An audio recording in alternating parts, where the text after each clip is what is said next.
दोस्तों, आज time management से संबंधित समय के सर्वश्रेष्ठ 30 सिद्धांत के कुछ सिद्धांत को मैं आपके साथ शेयर करने के लिए प्रस्तुत हूँ। तो चलिए शुरू करते हैं। ये पुस्तक डॉक्टर सुधीर दीक्षित द्वारा लिखित है। इसके कुछ अंश मैं आपको बताना चाहता हूँ। तो चलिए प्रस्तुत करते हैं। इस पूरे संसार में सिर्फ एक ही कोना है जिसे सुधारना पूरी तरह से आपके हाथ में है, और वह है आप स्वयं। 3 बुनियादी सवाल हैं। सबसे पहला बुनियादी सवाल ये है कि आजकल समय की इतनी कमी क्यों महसूस होती है? क्या आपने कभी सोचा है कि आजकल हमें समय की इतनी कमी महसूस क्यों होती है? समय पर काम ना करने या होने पर हम झला जाते हैं, आग बगला हो जाते हैं, चिढ़ जाते हैं, तनाव में आ जाते हैं। समय की कमी के चलते हम लगभग हर पल जल्दबाजी और हड़बड़ी में रहते हैं।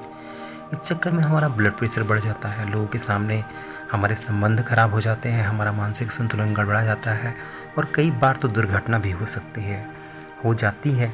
समय कमी हमारे जीवन में अप्रिय और अनिवार्य हिस्सा बनी चुका है। क्या आपने कभी यह बात सोची है कि हमारे पूर्वजों को कभी टाइम मैनेजमेंट की ज़रूरत नहीं पड़ी, तो फिर हमें क्यों पड़ रही है? क्या हमारे पूर्वजों के लिए दिन में 48 घंटे मिलते थे, हमें केवल 24 ही मिल रहे हैं? क्या आप जानते हैं कि हर पीढ़ी को एक दिन में 24 घंटे ही मिलते हैं, लेकिन 20वीं सदी की शुरुआत से हमारे जीवन में समय कम पड़ने लगा है और ये समानता दिनों दिन बढ़ती ही जा रही है। बड़ी अजीब बात है, क्योंकि 20वीं सदी की शुरुआत से ही मनुष्य समय बचाने वाले नए नए उपकरण बनाता जा रहा है। 20वीं सदी से पहले कार नहीं थी, मोटरसाइकिल नहीं थे, स्कूटर नहीं थे, लेकिन हमारे पूर्वजों को कहीं पहुंचने की जल्दी भी नहीं थी। पहले मिक्सचर, फूड प्रोसेस या माइक्रोवेव नहीं थे, लेकिन गृहिणियाँ सील पर अपना मसाला पीसने या चूल्हे पर खाना बनाने में किसी तरह की हड़बड़ी नहीं दिखाती थी। पहले बिजली नहीं थी, लेकिन किसी को रात भर जाग कर काम करने की ज़रूरत भी नहीं थी। वास्तव में तब जीवन ज़्यादा सरल था, क्योंकि यह समय इंसान की ज़िंदगी घड़ी के हिसाब से नहीं चलती थी। औद्योगिक युग के बाद फैक्ट्री, ऑफिस और नौकरी का जो दौर शुरू हुआ है, उसने मनुष्य को घड़ी का गुलाम बनाकर रख दिया है। पहले जीवन सरल था और अब जटिल हो चुका है। यह हमारी समस्या का मूल कारण है। हमारे जीवन की रफ्तार धीमी थी, लेकिन अब तेज हो चुकी है। अब हमारे जीवन में इंटरनेट आ गया है, पलक झपकते ही दुनिया से जोड़ देता है। अब हमारे जीवन में टीवी आ चुका है, जिसका बटन दबाते ही हम दुनिया की खबरें जान लेते हैं। अब हमारे पास कारें और हवाई जहाज़ें हैं, जिससे हम तेज़ी से कहीं भी पहुंच सकते हैं। अब हमारे पास 3G मोबाइल्स हैं, जिससे हम दुनिया में कहीं भी किसी से बात कर सकते हैं और उससे देख भी सकते हैं। आधुनिक आविष्कारों ने हमारे जीवन की गति बढ़ा दी है। शायद आधुनिक आविष्कार ही हमारे जीवन में समय की कमी का सबसे बड़ा कारण है। इसका मतलब हम दुनिया से जुड़ तो गए हैं, लेकिन शायद खुद से दूर हो गए हैं। नेस्ली विल्डार्ट ने कहा है, कई सवालों का जवाब से ज़्यादा महत्वपूर्ण होते हैं। यदि आप समय के सर्वश्रेष्ठ उपयोग को गंभीरता से नहीं लेंगे, तो इसका सबसे सीधा समाधान गंभीरता से नहीं लेते हैं, तो इसका सबसे सीधा समाधान यह है कि आप किसी तरह आधुनिक आविष्कार से मुक्ति पा लें और दोबारा पुराने ज़माने की जीवन शैली अपना लें, तो आपको काफ़ी सुविधा होगी। नहीं, मैं यहाँ चूल्हे पर रोटी पकाने या मुंबई से दिल्ली तक पैदल जाने की बात नहीं कर रहा। मैं तो केवल यह कहना चाहता हूँ कि मोबाइल, टीवी, इंटरनेट, चैटिंग आदि समय बर्बाद करने वाले आविष्कारों का इस्तेमाल कम कर दें। पहले घड़ी हमारे जीवन पर हावी नहीं थी, लेकिन इसका सीधा कारण यह था कि ज़्यादातर लोगों के पास घड़ी थी ही नहीं। उनकी अलार्म घड़ी की कोई ज़रूरत नहीं थी, मुर्गे की बाँक ही काफ़ी थे। तब 8 से रूपर्ट मर्डॉक द्वारा कहना है, दुनिया बहुत तेज़ी से बदल रही है।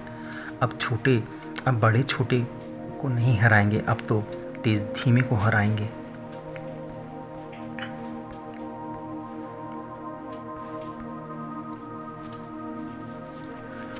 इस पुस्तक को आगे बढ़ने से पहले यह बात अच्छी तरह से समझ लें कि diabetic, high blood pressure, cholesterol और हृदय रोग की तरह समय की कमी भी एक आधुनिक समस्या है, जो आधुनिक जीवन शैली का परिणाम है। यदि आप समस्या को सुलझाना चाहते हैं, तो आप अपनी जीवन शैली को बदलना होगा। याद रखें, दुनिया नहीं बदलेगी, बदलना तो आपको ही है। यदि आप अपनी जीवन शैली को सोचकर नहीं बदलेंगे, तो समय का समीकरण ही बदल देगा। जैसे अल्बर्ट आइंस्टाइन ने कहा था, हम जिन महत्वपूर्ण समस्याओं का सामना कर रहे हैं, उन्हें सोच के उसी स्तर तक नहीं सुलझाया जा सकता जिस स्तर पर हमें उन्हें उत्पन्न किया जा रहा है। जब एक गेंद होती है, तो आपकी सोच, आपकी जीवन शैली बदले। समय का उचित प्रबंधन अपनी जीवन शैली बदलकर ही हो सकता है। इस संदर्भ में आधुनिक प्रबंधन के पितामह एफ ड्रकर की बात याद रखें, जब तक हम समय का प्रबंधन नहीं कर सकते तब तक हम किसी भी चीज़ का प्रबंधन नहीं कर सकते। दूसरा बुनियादी सवाल है कि आपके पास दरअसल कितना समय है। आप ये कह सकते हैं कि आपके पास पर्याप्त समय नहीं है। आपके पास एक दिन में उतने ही घंटे हैं जितने Helen Keller, Louis Pasteurs, Michelangelo, mother Teresa, Leonardo da Vinci, Thomas Jefferson और अल्बर्ट आइंस्टाइन के पास थे। विधाता ने किसी को सुंदरता ज़्यादा दी है तो किसी को कम दी है, किसी को बुद्धि ज़्यादा दी है तो किसी को कम दी है, किसी को दौलत ज़्यादा दी है तो किसी को कम दी है, लेकिन समय उस सबको बराबर दिया गया है। एक दिन में 24 घंटे एक समय की एकमात्र ऐसी दौलत है जिसे आप बैंक में जमा नहीं कर सकते हैं। समय का गुजरना आपके हाथ में नहीं होता, यह तो घड़ी की सुई के साथ लगातार आपके हाथ से भी चलता रहता है। आपके हाथ में बस इतना ही है कि आप इस समय का उपयोग कैसे करते हैं। अगर सदुपयोग करेंगे तो अच्छे परिणाम मिलेंगे, अगर दुरुपयोग करेंगे तो बुरे परिणाम मिलेंगे। ध्यान देने वाली बात यह है कि हमारे पास कहने को 24 घंटे होते हैं, लेकिन वास्तव में इतना समय हमारे पास में हाथ में नहीं होता। सच तो यह है कि समय के बड़े हिस्से पर हमारा कोई नियंत्रण नहीं होता। 8 घंटे नींद में चले जाते हैं, 2 घंटे खाने पीने में, तैयार होने में या नित्य कर्म करने में चले जाते हैं, यानी हमारे हाथ में 14 घंटे का समय होता है। दूसरे शब्दों में जीवन में सिर्फ 58% पर हमारा नियंत्रण संभव है, जबकि 42% समय हमारे नियंत्रण से बाहर होता है। सुविधा की दृष्टि से यह मान लें कि 40% समय हमारा नियंत्रण पर हमारा नियंत्रण नहीं होता, जबकि 60% पर हमारा नियंत्रण होता है। इस संदर्भ में सदियों पहले भृतहरि की कई बातें आज भी प्रासंगिक है। विधाता ने मनुष्य को आयु 100 वर्ष तय की है, जिसमें वे आधी रात्रि में चली जाती है, बची आधी रात्रि बाल्यावस्था और वृद्धावस्था में गुजर जाती है, और बची 25 वर्षों में मनुष्य को रोग और वियोग के अनेक दुख झेलने पड़ते हैं और नौकरी चाकरी करनी पड़ती है। इसलिए हम कह सकते हैं कि जलन तरण के समान चंचल इस जीवन में लेस मात्र सुख भी नहीं है। समय अनमोल है, क्योंकि वास्तव में समय ही संसार की एकमात्र ऐसी चीज़ है जो सीमित है।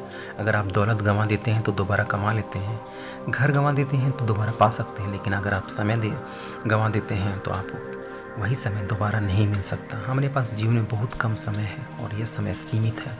यदि हम अपनी अपेक्षित आयु 100 वर्ष मान लें तो हमारे पास जीवन में कुल 336,500 दिन ही होते हैं। इसी समय हिसाब लगा लें कि देख लें कि 36,500 दिनों में आपके पास कितने दिन बचे हैं जिसमें आपको अपने जीवन का लक्ष्य प्राप्त करना है। सैमुअल साइमंस ने कहा है, खोई दौलत मेहनत से दोबारा हासिल की जा सकती है, खोया ज्ञान अध्ययन से, खोया स्वास्थ्य चिकित्सा से या संयम से, लेकिन खोया समय हमेशा के लिए चला जाता है। अगर हम जीवन में कुछ करना चाहते हैं, कुछ बनना चाहते हैं, कुछ पाना चाहते हैं, तो अनिवार्य यह है कि हम समय का सर्वश्रेष्ठ उपयोग करना सीख लें, ताकि इस धरती में अपने सीमित समय में हम वह वास्तव में सब हासिल करें जो हमें हासिल करना चाहते हैं, चाहे वह दौलत हो या शोहरत हो या सुख हो, सफलता हो। चार्ल्स रिचर्ड्स ने कहा है, कैलेंडर से धोखा ना खाएं। साल भर में केवल उतने ही दिन होते हैं जिनका आप उपयोग करते हैं। यदि व्यक्ति साल भर में केवल 1 सप्ताह का मूल्य प्राप्त करता है, जबकि दूसरा व्यक्ति 1 सप्ताह में पूरे साल का मूल्य प्राप्त कर लेता है। तीसरा बुनियादी सवाल ये है कि आपका समय कितना कीमती है। समय आपके जीवन का सिक्का है। यह आपके पास मौजूदा इकलौता सिक्का है और सिर्फ आप ही यह तय कर सकते हैं कि इसे कैसे खर्च किया जाए। सतर्क रहें, वरना आपके बजाय दूसरे लोग इसे खर्च कर देंगे। यह कथन कार्ल सैंडबर्ग का है। कहा जाता है कि समय ही धन है, परंतु यह कहावत पूरी तरह से सच नहीं है। सच तो यह है कि समय सीमित संभावित धन है। अगर आप अपने समय का उपयोग करते हैं तभी आप धन कमा सकते हैं। दूसरी ओर, अगर अपने आप समय का दुरुपयोग करते हैं तो आप धन कमाने की संभावना को गंवा देते हैं।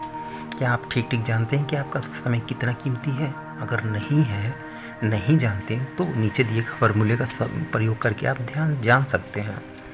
समय का मूल्य ज्ञात करने का फॉर्मूला ये है कि आपके 1 घंटे का मूल्य बराबर आपकी आमदनी से भाग करते हुए काम के घंटे से भाग किया जाए।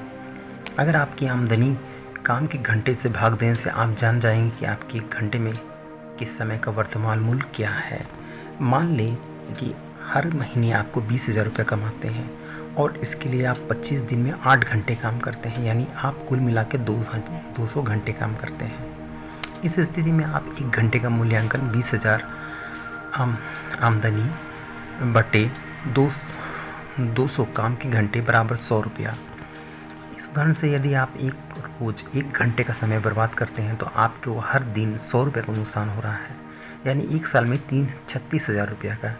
यदि आप हर दिन 2 घंटे बर्बाद करते हैं तो इसका मतलब है कि आपको हर साल 72,000 रुपये का नुकसान हो रहा है। यह अभ्यास करने के बाद आपकी आंखें खुल जाएगी। आपको एक तो आपको यह पता चल जाएगा कि समय की बर्बादी करने से आपको कितना आर्थिक नुकसान हो रहा है, इसलिए आप समय बर्बाद नहीं करेंगे। दूसरे, इससे अगर आपको यह अभ्यास होता है कि आपने समय का वर्तमान मूल्य संतोषजनक नहीं है तो आप उसे बढ़ाने के उपाय खोजने लगेंगे। तो दोस्तों, आज के लिए इतना ही। नेक्स्ट वीडियो में इसके और भी पहलुओं के बारे में मैं आपको बताऊंगा और समय की बचत करने की जानकारी आपको दूंगा, जिससे आप इस जानकारी को अपने आस-पास पड़ोस, अपने दोस्तों, अपने सगे संबंधियों के साथ शेयर कर सकते हैं। उनको भी इस ज्ञान की जानकारी कर सकते हैं। जीवन में जितने भी हम वस्तुएं मिलती हैं, यदि खोते हैं तो उसे हम प्राप्त कर सकते हैं, किंतु समय खोने के बाद हम उसे प्राप्त नहीं कर सकते हैं। इसलिए अधिक से अधिक लोगों में इस वीडियो को पहुंचाइए ताकि वो भी इस ज्ञान से अपने को परिपूर्ण कर सकें। और हाँ, इस चैनल को सब्सक्राइब करें। यदि इस वीडियो को पसंद आया तो इस चैनल को सब्सक्राइब करें। ज़्यादा से ज़्यादा अपने दोस्तों, रिश्तेदारों, पास पड़ोस से सब्सक्राइब करें ताकि वो भी इस बात को जान सकें। वीडियो देखने के लिए धन्यवाद।